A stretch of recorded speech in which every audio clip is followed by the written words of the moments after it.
Hello, my name is Areej Ennasr, and I'm a second-year medical student at Virginia Tech Carilion School of Medicine. I'm currently working in Dr. Wen Legong's non-invasive ultrasound lab in the Fralin Biomedical Research Institute.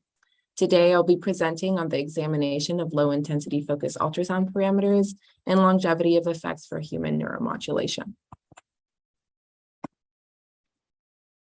While there are multiple current methods for non-invasive brain stimulation, such as transcranial magnetic stimulation and transcranial electrical stimulation, being explored for their neuromodulatory effects, they lack LIFU's high spatial resolution, where they can stimulate down to specific gyri, and LIFU's ability to penetrate deep into the brain.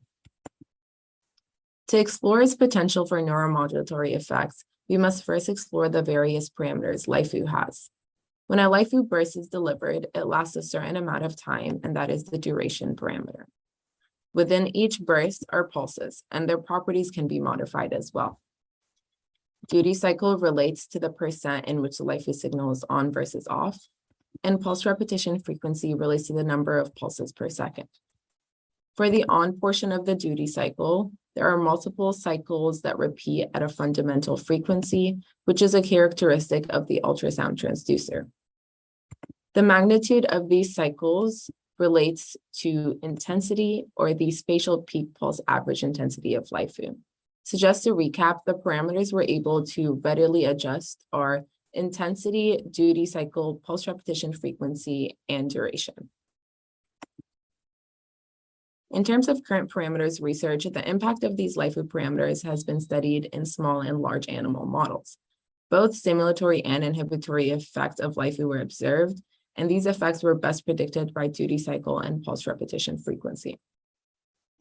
Another paper utilized a combination of published LIFU data from previous studies to create a phase plane diagram that reflected the interactions between duty cycle and intensity parameters.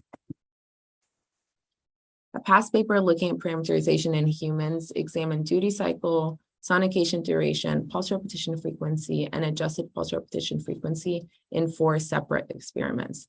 The results showed that only a duty cycle of 10% and a duration of 0.4% or greater suppressed motor evoked potential. However, the study did not look at interactions of these parameters and did not include intensity as a parameter.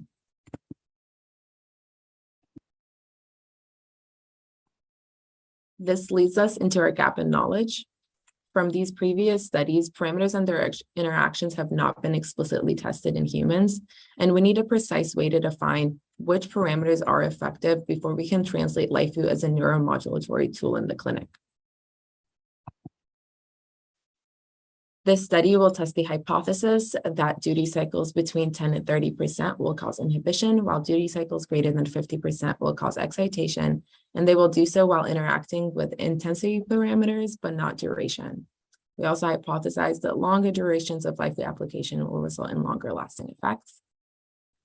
For our study design, we will be using concurrent and concentric LIFU and TMS application using a 500 kilohertz transducer. On the right, we're showing the TMS coil with the LIFU transducer placement under it using a 3D printed attachment. Then we are utilizing MRI images and BrainSight neuronavigation to precisely and accurately target the motor cortex. We will begin by providing TMS stimulation to create a motor evoked potential of the first dorsal interosseous muscle.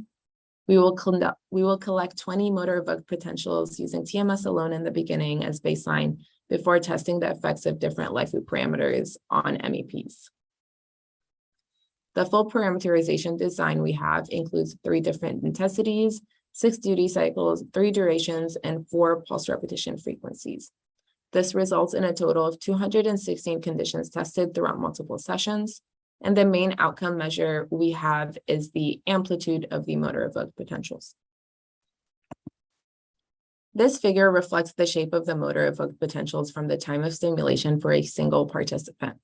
So at time 0, we see an artifact from the stimulation followed by a slight latency and the MEP signal from various parameter settings.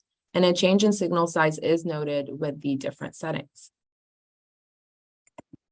This bar graph reflects the stimulation parameter conditions on the x-axis and the average MEP amplitude of 20 stimulations delivered per parameter combination on the y-axis.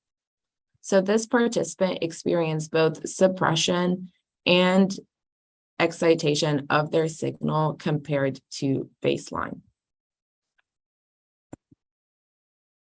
From the current data we have, we are able to see an average 8% excitation in signal with parameters that have a duty cycle of 70% and 500 milliseconds, while a duty cycle of 1% and 100 milliseconds resulted in a 25% inhibition of signal, even though they both had the same intensity and pulse repetition frequency. Future goals of this research study are to mainly increase the number of participants to be able to analyze the interactions between parameters. Second, once we determine the optimal inhibitory and excitatory parameters from the full parameterization design, we will be able to build on preliminary longevity data. We'll explore both intermittent and continuous application of LIFU and analyze its impact on MEP for up to 2 hours post-application. Thank you for your time watching this presentation, and a special thank you to my lab for making this research possible.